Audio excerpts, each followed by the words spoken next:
Hey guys, in today's video I will show you how to fix Skate 4 crashing on launch. First, you'll want to open up Steam on your computer. Once it's open, navigate to the left-hand sidebar where all your games are listed and find Skate. Now that you've located Skate in your game library, go ahead and right-click on it.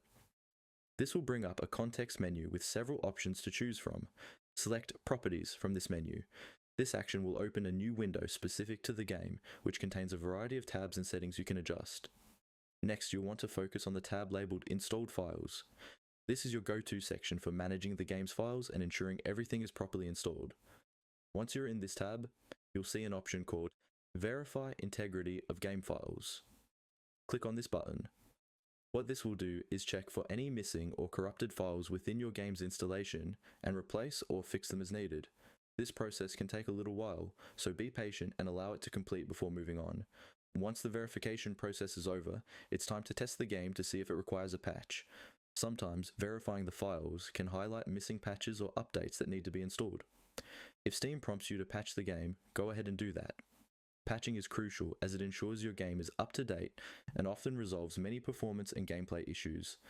If, however, your game still isn't functioning correctly or doesn't prompt for a patch after verification, we'll need to try another method. Head back to the Properties window and this time, navigate over to the General tab. Here, we're going to adjust the launch options. This can help resolve compatibility issues depending on your computer's specifications. In the Launch Options field, you're going to input a couple of different commands based on your hardware. If you own a newer computer, type in -pop-up window followed by -dx12. These commands will ensure the game runs in a borderless window and uses DirectX 12, which is better optimized for newer systems.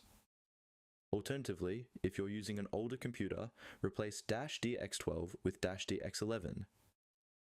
DirectX 11 can be more compatible with older hardware and might improve performance or stability. And there you have it. These steps should help you troubleshoot Skate using Steam. I hope this guide has been clear and helpful. If you run into any other issues, remember to double check each step and consult Steam support for further assistance. Thanks for watching and happy skating.